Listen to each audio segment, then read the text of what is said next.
மக்களே எல்லாருக்கும் ஒரு சிறப்பான மதிய வணக்கம். உடனுக்குடன் வானிலை பற்றி மிக துல்லியமாக தெரிந்து கொள்ள நம்முடைய யூடியூப் சேனல் மறக்காமல் சப்ஸ்கிரைப் செய்து கொள்ளுங்கள். நிறைய பேர் சப்ஸ்கிரைப் பண்ணா பார்க்குறீங்க, மறக்காம தயவு செய்து சப்ஸ்கிரைப் செய்து விட்டு பார்க்கவும், மறக்காமல் லைக் பண்ணிட்டு பாருங்கள். என்ன நிறைய பேர் லைக் பண்ணா பார்க்குறீங்க, மறக்காமல் லைக் செய்து விட்டு பார்க்கவும்.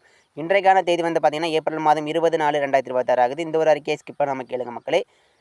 இப்போ பார்த்தீங்கன்னா தமிழ்நாட்டில் பெருசாக மழை இல்லை.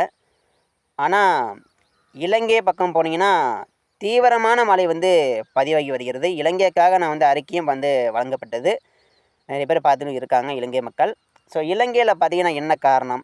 அங்கே மழை பெய்யுது, ஆனால் இலங்கைக்கும் நமக்கும் ரொம்ப தூரம் கிடையாது சார். என்ன சார் அங்கே மழை பெய்யுதுன்னு கேட்கலாம். இலங்கையில் இருக்கக்கூடிய தன்மை, அதாவது இலங்கையில் பார்த்தீங்கன்னா இலங்கையை பொறுத்தவரைக்கும் ரொம்ப கீழே இருக்கும். நீங்கள் வந்து அந்த வரைபடத்தை எடுத்து பார்த்தாலே தெரியும். நம்ம கொஞ்சம் மேலே இருப்போம், அவங்க வந்து கொஞ்சம் கீழே இருக்காங்க. கீழே இருப்பதுனால என்ன ஆகுதுன்னா கடலில் உருவாகக்கூடிய மழை இல்லாமல் இலங்கையில் பெய்யுது தாங்க ஒரு காரணம். இலங்கை அப்படிங்கிறது ஒரு தீவு போல தான். நம்ம தமிழகம் பார்த்திங்கன்னா மிகப்பெரிய ஒரு நிலப்பரப்பு. அதாவது இந்த பக்கம் கொச்சி முதல் இந்த பக்கம் நாகப்பட்டினம் வரைக்கும் இந்த கிலோமீட்டர் தொலைவு பார்த்திங்கன்னா 400 கிலோமீட்டர் தொலை தூரம். ஆனால் இலங்கையோட தொலை தூரம் ஒரு 300 கிலோமீட்டருக்குள்ளே தான் இருக்குது, 200 கிலோமீட்டருக்குள்ளே தான் இருக்குது. இந்த ஒரு சின்ன தீவு போல் இருக்கும்.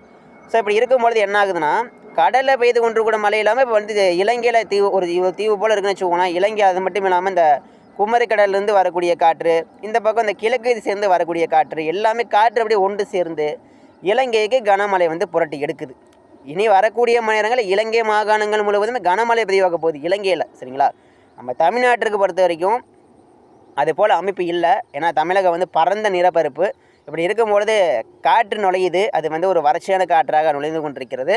மழை ஏற்படுத்தக்கூடிய காற்றுனா காற்றுடைய சந்திப்பு தேவை. முக்கியமாக வடமேற்கிலிருந்து வரக்கூடிய காற்று தேவை, இந்த பக்கம் மேற்கு சேர்ந்து வரக்கூடிய காற்று தேவை. இந்த பக்கம் 3 விதமான காற்று சந்தித்தால் தான் நம்ம தமிழகத்தில் மேற்கு உள் மாவட்டங்களுக்கு பரவலான மழை கிடைக்கும். இந்த தன்மை வந்து இப்போதைக்கு இல்லை. இது விரைவில் நடக்க போகுது. கண்டிப்பாக விரைவில் பார்த்திங்கன்னா அறிவித்ததுபடியே முதல் வாரமே சிறப்பான மழை வெளுத்து வாங்க போகுது. மேற்கு உள் மாவட்ட மக்கள் மழை இல்லை என்று நிறைய பேர் வந்து கேட்டுட்ருக்கீங்க. மேற்கு உள் மாவட்டங்களுக்கு பார்த்திங்கன்னா தீவிரமான மழை வந்து பதிவாக போகுது. தீவிரமான மழை அப்படிங்கிறது கண்டிப்பாக பதிவாகும். சரிங்களா?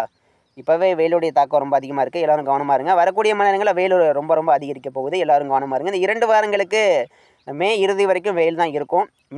மே இந்த 23ஆம் தேதிக்கு மேலே மழை கொஞ்சம் கிடைக்கும் மேற்கு மாவட்டங்களுக்கு. அதுக்கப்புறம் முதல் வாரம் நமக்கு வந்து பரவலான ஒரு மழை வந்து எதிர்கொள்ள ரெடியாக இருங்க. டெல்டாவிற்கும் மழை கிடைக்கும். வட மாவட்டம், தென் மாவட்டம், குறிப்பாக இந்த மேற்கு உள் மாவட்டங்களுக்கு பரவலான மழை கிடைக்கும் முதல் வாரம். சரிங்களா? ஸ்கிப் பண்ணாமல் கேளுங்க மக்களே. இது வரைக்கும் நம்ம சேனல் சப்ஸ்கிரைப் பண்ணாமல் பார்த்தீங்கன்னா மறக்காமல் சப்ஸ்கிரைப் செய்து விட்டு பார்க்கவும். கண்டிப்பாக இலங்கையில் கனமழை தொடங்கியிருக்கிறது. யாழ்ப்பாணம் முதல் கீழே தெற்கு இலங்கை வரைக்கும் கனமான ஒரு மழையாக தொடங்கியிருக்கிறது. இதில் வந்து ஒரு எதிர்பாராத விதமாக தெற்கு டெல்டாவில் மழை பதிவாகலாம். ஏன்னா இலங்கையில் இந்த மழை தொடங்கியிருக்கிற மாதிரி யாழ்ப்பாணம் வரைக்கும் மழை வரும் என்பதனால கொஞ்சம் நம்ம தமிழக மக்கள் கொஞ்சம் எச்சரிக்கையாக இருங்க. ஏன்னா இலங்கைக்கும் நமக்கும் ஒரு ரொம்ப தூரம் கிடையாது.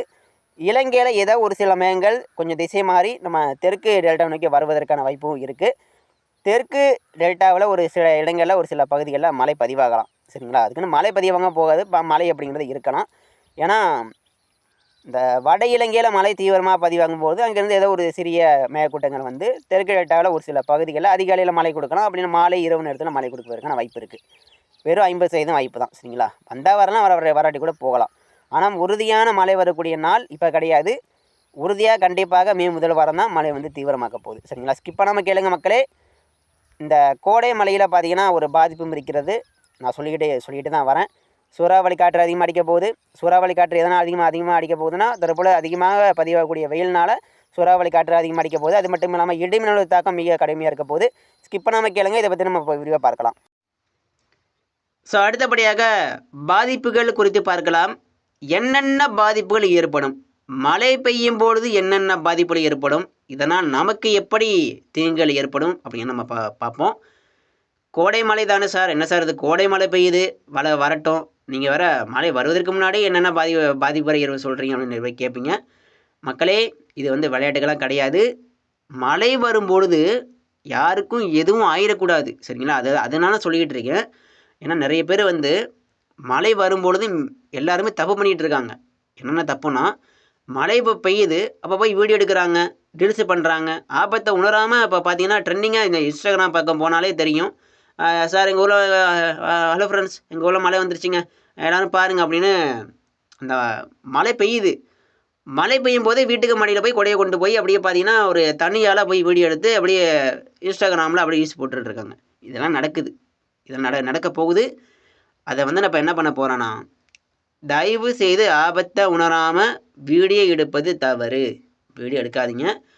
அடுத்த நொடியில் வருகிறது ஆபத்து. நீங்கள் வந்து வீடியோ எடுப்பீங்க, எடுக்கிறது தவறில்ல.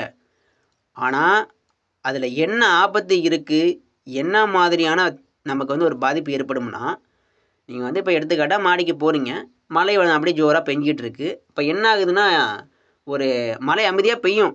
ஆனால் இந்த கோடை மழை பார்த்தீங்கன்னா அதிகமான வெப்பம் காரணமாக இது வரைக்கும் அடிக்கப்பட்ட வெயில்னெல்லாம் ஒரு வெயிலுக்கெல்லாம் ஒரு சேர்த்து வைத்து மழை பெய்யும் போது இடி மின்னல் கண்டிப்பாக தீவிரமாக பதிவாகும். சில இடங்களில் அமைதியாக மழை பெய்தாலும் அடுத்த நொடியே என்ன ஆகும், இடி மின்னல் தாக்கம் படிப்படியாக அதிகரிக்கும். அதாவது மழை அமைதியாக தொடங்கும், சீராக தொடங்கும், காற்றும் சீராக அடிக்கும். நேரங்கள் கடந்து செல்ல தான் அந்த மழை மேகம் பெருசாக தான் இந்த சூறாவளி காற்று அதிகரிக்கும், இடி மின்னலுடைய பாதிப்பும் அதிகரிக்கும். இதை நான் சொல்கிறது, மழை அமைதியாக தொடங்கினாலும் நீங்கள் வந்து உடனடியாக செல்ஃபோன் எடுத்துகிட்டு போயிடாதீங்க. தயவுசெய்து அடுத்த நொடியே அங்கே வந்து மின்னலை வந்து தாக்குவதற்கான வாய்ப்பு இருக்கிறது. தயவுசெய்து யாருக்கும் எதுவும் ஆயிடக்கூடாது, இதான் என்னுடைய ஒரே குறிக்கோள். சரிங்களா? பொதுமக்களுக்கும் எதுவும் ஆகிவிடக்கூடாது, விவசாய சொந்தங்களுக்கும் இது ஆகிடக்கூடாது, யாருக்கும் குழந்தைங்களுக்கு யாருக்கும் இது ஆகிடக்கூடாது. வரக்கூடிய சுற்றுல எல்லாரும் பாதுகாப்பாக இருப்போம். வீட்டுக்குள்ளே பாதுகாப்பாக இருந்து வீட்டுக்குள்ளே நம்ம மழை என்ஜாய் பண்ணுவோம். வீட்டுக்குள்ளே பாதுகாப்பாக நின்று வீட்டில் நம்ம மழை என்ஜாய் பண்ணுவோம். நம்ம ஊரில் மழை வந்துருச்சு, எங்கள் ஊரில் மழை வந்து வீட்டில் நம்ம ஜாலியாக இருப்போம். சரிங்களா? ஆனால் எக்காரணத்துக்கு ஒன்று மழை பெய்யும் போது வீட்டை விட்டு வெளியே வராதிங்க தயவுசெய்து. சரிங்களா? அது மட்டும் இல்லாமல் எனக்கு வந்து ஞாபகம் இருக்குது, அதாவது போன வருஷமாக அதுக்கு போன வருஷமாக தெரில, ஒரு வீடியோ வந்து குரூப்பில் ஷேர் பண்ணுறாங்க. ஸோ அந்த வீடியோ பார்த்தீங்கன்னா இந்த திண்டுக்கல் மாவட்டம், திண்டுக்கல்லில் மழை பெய்யும்போது என்ன ஆகுதுன்னா, பலத்த சூறாவளி காற்று மணிக்கு ஒரு 80 முதல் 90 கிலோமீட்டர் மேலே வீசுது. அது வந்து ஒரு புயல் கரையை கிடக்கும்போது என்ன ஒரு எப்படி காற்று அடிக்கும், அதே மாதிரியான காற்று தான். திண்டுக்கல்லில் மழை பெய்யும்போது என்ன ஆகுதுன்னா, ஒரு வருஷம் முன்னாடி, எனக்கு ஞாபகம் தெரிஞ்சு ஒரு வருஷம் முன்னாடி திண்டுக்கல்லில் மழை பெய்யும்போது பலத்த சூறாவளி காற்று அடிக்குது. வீடியோவும் எடுக்கிறாங்க. வீடியோ வந்து வீட்டுக்குள்ளே இருந்து எடுக்கிறாங்க. பாருங்கள், வீடியோ வந்து வீட்டுக்குள்ளே இருந்து எடுத்தால் அது தப்பு கிடையாது. ஆனால் வீட்டுக்கு வெளியில் போய் நீங்கள் வீடியோ எடுப்பது, சூறாவளி காற்றுடன் இந்த கொடை பிடித்து வீடியோ எடுப்பதெல்லாம் தவறு. சரிங்களா? அடுத்த நொடியே உங்களுக்கு கொடையே இருக்காது, நான் அப்படி தூக்கி போட்டுரும். சரிங்களா? மறக்காமல் இந்த பாதுகாப்பாக நின்று வீடியோ எடுங்க. சரிங்களா? திரும்ப நான் வந்து அறிவித்து கொண்டிருக்கிறேன். மறக்காமல் பார்த்தீங்கன்னா மழை பெய்யும் போது தயவுசெய்து வீட்டுக்குள்ளே பாதுகாப்பாக இருங்க. கண்டிப்பாக மழை வருகிறது. எந்த தேதியில் மழை வரப்போகுதுன்னா, ஏப்ரல் 24, 25, 26, 27, 28, 29 இந்த தேதிகளில் மழை வந்து சற்று பரவலாக மேற்கு மாவட்டங்களில் மட்டும் பதிவாக வாய்ப்பு இருக்குது.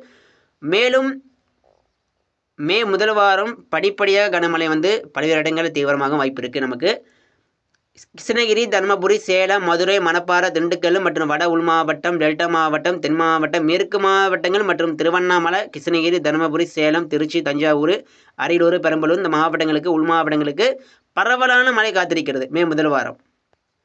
சரிங்களா? மழை பெய்யும் போது இடி மின்னல் கடுமையாக பதிவாகும். 2வது சூறாவளி காற்று ஒரு புயல் காற்று போல் அடிக்கும். 3வது ஆலங்கட்டி மழை பெய்யும் போது எங்கேயாவது ஒரு பெரிய கட்டிகளாக விழும்பொழுது நமக்கு வந்து அதுவும் ஒரு சேதத்தை ஏற்படுத்தலாம், ஓடுகளை உடையலாம். இதனால தான் நான் சொல்கிறேன். சரிங்களா? இது வந்து விளையாட்டுகளாக இல்லை மக்களே, இது வந்து நடக்க போகுது, விரைவில் நடக்க போகுது. நான் வந்து முன்கூட்டியே என்னுடைய கணிப்பு என்ன சொல்லுதுன்னா இதான் சொல்லுது, இதெல்லாம் நடக்கும்.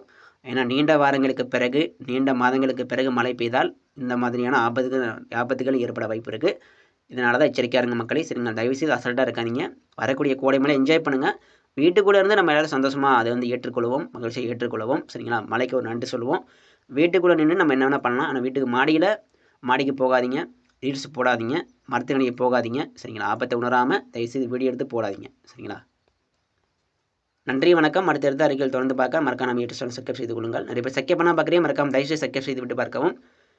கிருஷ்ணகிரி, தருமபுரி, சேலம் மற்றும் இந்த கோயம்புத்தூர், ஈரோடு, திருப்பூர், கரூர், மதுரை, மணப்பாறை, திண்டுக்கல், பழனி முருகன் கோவில் மற்றும் இந்த திண்டுக்கல் இந்த மேற்கு உள் மாவட்டங்களுக்கு மழை பெய்யும் போது கண்டிப்பாக வரக்கூடிய சுற்றுல இடி மின்னல் தீவிரமாக பதிவாகும், சூறாவளி காற்று மிக தீவிரமாக பதிவாகும். அது வந்து எந்த ஒரு மாற்று கருத்தும் கிடையாது. இடி மின்னல், சூறாவளி காற்று எல்லாமே அதிகமாக இருக்க போகுது. தற்பொழுது 41 டிகிரிக்கு மேலே வெயில் வந்து அடிச்சுக்கிட்டு இருக்கிறதுனால இந்த வெயிலுக்கெல்லாம் சேர்த்து வைத்து மழை வந்து பின்னி எடுக்க போகுது. நன்றி, வணக்கம்.